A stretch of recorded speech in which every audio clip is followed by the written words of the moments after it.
Hey everyone, welcome back. This is Deborah Hanlon. Thanks again for tuning in.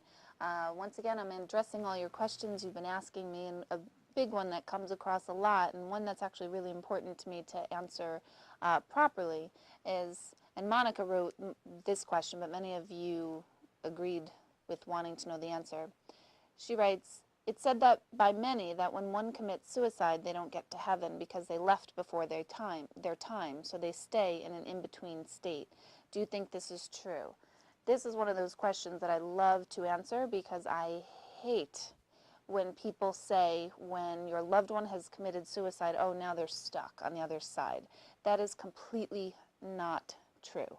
They do not get stuck on the other side. They don't get, in purgatory or a waiting place. They're not in any sort of torment whatsoever when they've passed. Everyone who crosses over goes over to the other side. They greet everyone who's on the other side with them. What they are referring to sometimes when we get stuck is that whatever it was that caused someone to take their life, so if someone was financially overwhelmed, or there was a relationship issue, or there was mental illness, whatever it was, the trigger that caused them to take their life is the thing that they will repeat in the next lifetime. So they're going to work on that issue again in the next lifetime.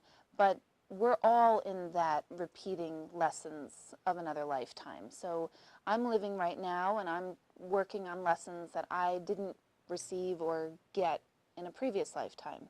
So it's no different for anyone who's committed suicide as it is for anyone else who passes over. It's just whatever it is that brought them to do something like that is going to be repeated.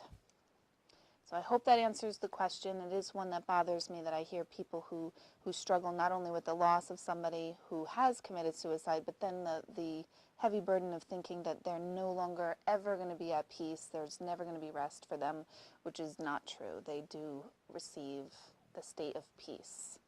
So thank you, Monica, and all those who had that question. I hope I answered it enough for you. I'm sure a lot of you listening to this are also now questioning, what do you mean other lives? Do we have to come back? What's reincarnation? What's into past lives? So I will be addressing all of those questions in future segments as well. So be sure to subscribe so you can check that out and hear more about future and past lives. This is Deborah Hanlon, and don't forget, it is what it is until it isn't.